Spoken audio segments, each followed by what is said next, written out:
Welcome to Wiggy's. Nice sunny day this morning here in Grand Junction. 23 degrees. 2 days ago it was 60. I was enjoying the warm weather. Anyway, this past week I read about North Face Company producing a continuous filament fiber, chopped staple fiber blend sleeping bag called Cyclone, the insulation, Cyclone Construction Heat Seeker Insulation.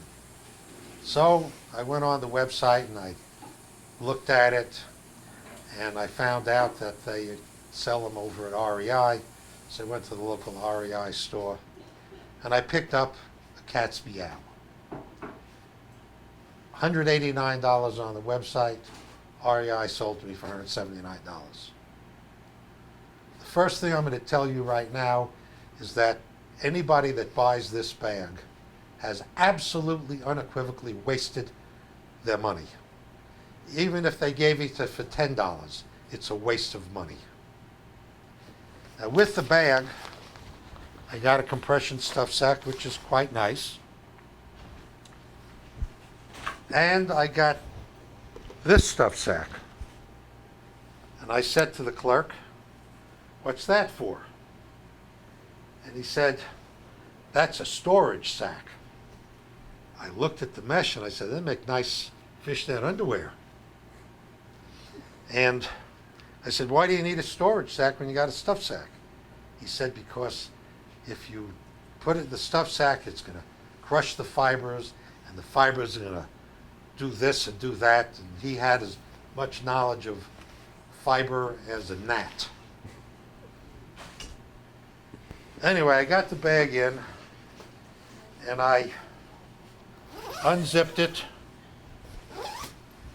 and I opened it up.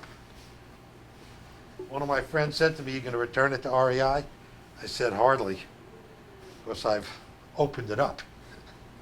And I cut some of the fiber out of it so I could do some research into exactly what the fiber is. And I learned a whole bunch of things about it. Number one, the bottom of the bag is nothing but chopped staple fiber. Chopped staple fiber was used by the North Face Company in the early 70s when they came out with their original shingle construction bag. And when I saw it, I told Mark, the guy that was their product engineer and designer, that all that fiber in that shingle construction bag was going to go from the center of the bag to the side. And he said, "How will that happen?" I said, "Just put it in washing machine once." I said, "Take one home and wash it." 3 months later, I was back in California, and they're still making these damn bags. And I looked at it, and I said, "Mark, didn't you try and get one washed?" He said, "Yeah, it's over the corner." So I picked it up, and I said, "See all this empty space in here? It's because all the fiber moved to the sides." Well, by 1975, the return factor on their sleeping bags was so high that they stopped making the shingle construction bag using chopped staple fiber. And in 1976 or 77, they started making the shingle construction bag using continuous filament fiber, which then was Polyguard. They had a patent on it. Well, they didn't get the patent initially. It was a guy named Harry Hunt who worked for a company called Alpine Designs. And I guess Alpine Designs sold them the rights to the patent. And that was the shingle construction bag which they made for years. Now, they've changed from the shingle construction bag to a bag that has chopped staple fiber all over again, and they claim 20-degree bag. Fact of life. If you can stay comfortable in this bag under 40 degrees, it'd be a miracle. And they've put chopped staple fiber throughout most of the bag. This is the hood on the inside. This is the hood on the outside. And in the upper half of the bag, they do have some continuous filament fiber. But what's interesting is there's these large spaces here that don't have continuous filament fiber, or even chop staple fiber. There's nothing. Absolutely nothing. The continuous filament fiber is made in Asia, and it's made from a thinner fiber than what I use. And the thinner the fiber is, the faster it's going to collapse. And then they have something on here which I thought was interesting. I called them up to find out what it was. This little opening. And that's a hand warmer. So when you're in the bag, laying on your back, you can put your hands like this. And that is a benefit to the undertaker, because if you use this bag at 20 degrees, you may freeze to death and you'll be in the mummy position. I mean, it's just horrendous what they've done. Then I started looking at the sewing construction, and this is appalling. I learned when I first got into the business of making nylon garments and sleeping bags that you serge. That means 3, 4, 5 needles, the perimeter of the nylon. Otherwise, it ravels. And the more use it gets, the more it ravels. And so, wherever you look, it's single needle construction. Then they have in some spots chain stitch. The chain stitch you'll see on bags of dog food. You take one end of it and you pull, and it just comes straight out. Whereas a lock stitch has a bobbin. So they've got all these chain stitches.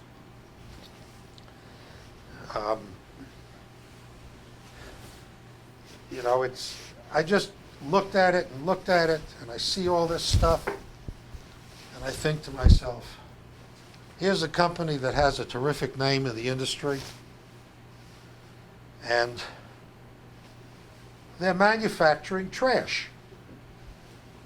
Unadulterated trash.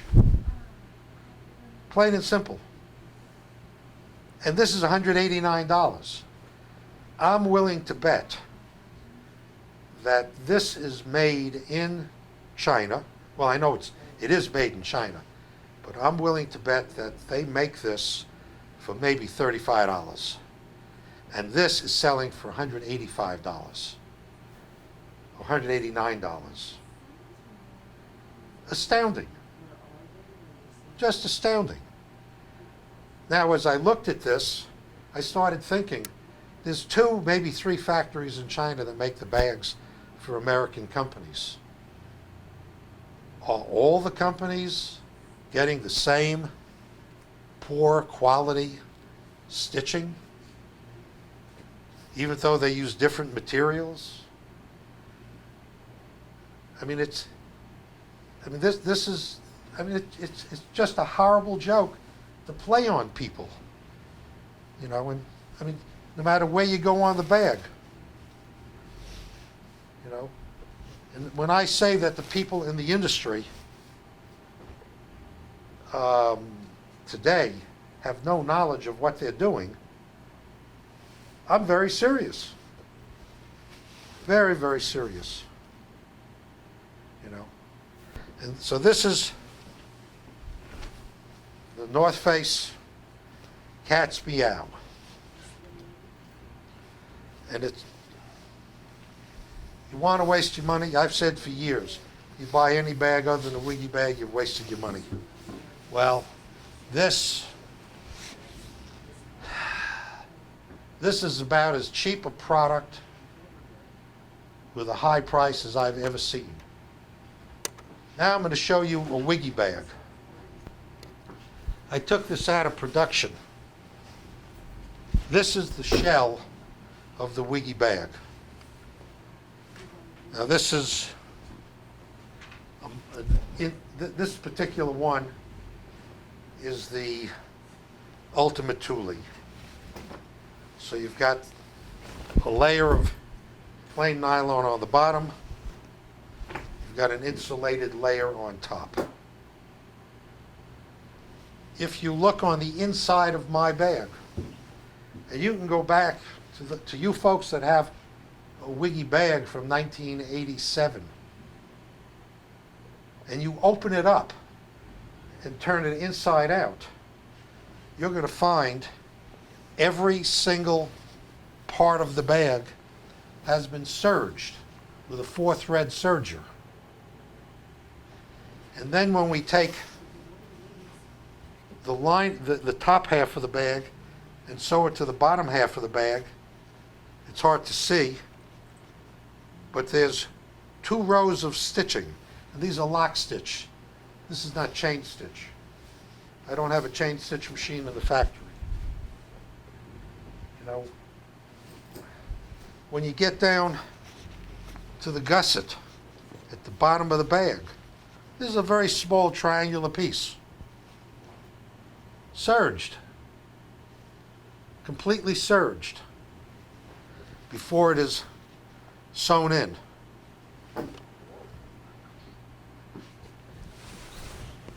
Here is the lining of the bag. Again, you can see serging. Every place you go, it's serged. And the lining is also sewn twice. You know, when people say that the Wiggy bag is indestructible, of course it is. You know, I mean, you spend $185 with Wiggies on a 0-degree bag. What you're getting is more value for your money than you can imagine, because you'll use the bag for another 20, 25 years. And none of this ever comes out. Period. When people tell me that the fiber has shifted around, impossible. Once the fiber is sewn in place, that's where it stays. You know? So, you know, this is the state of the industry. You know, if you opened up this garment, you'd find everything is serged. I'm going to get a jacket.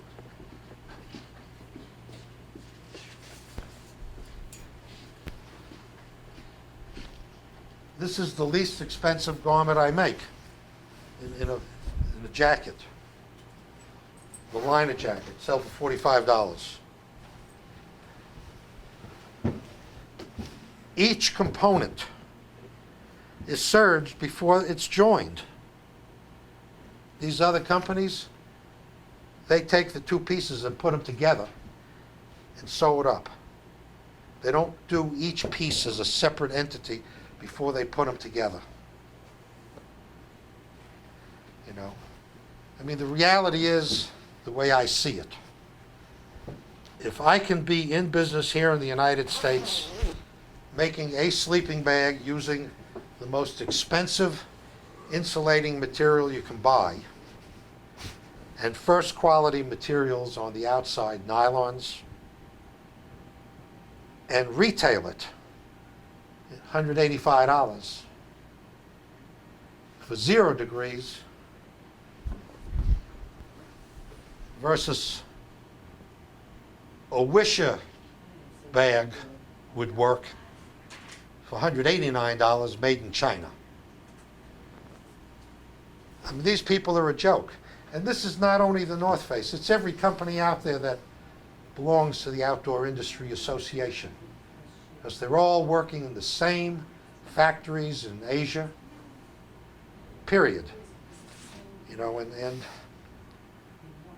who gets stuck? Bottom line, the consumer. You know, you're paying a high price. You know, you've been paying through the nose for 40 years for Gore-Tex, and it never did work.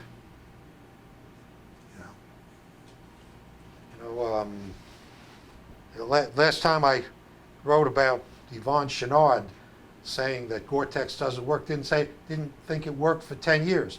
Now you find the Gore-Tex jacket on his website. You know, I mean, this is the reality, that you, the consumer, are being hoodwinked most of the time by these companies. And they are, the retailers are in cahoots with them, so to speak, because the retailers want something that's going to sell. And they're going to do national advertising, you know. I think that the ads from North Face that I see on TV, never stop exploring. Maybe they're referring to you, never stop exploring for a product that'll work. You know. I mean, that's the long and the short of it. You know. I think there are probably other companies in the United States that are making good quality products. You know. But what comes out of Asia, those Asian companies are making for these American companies exactly what the American company wants.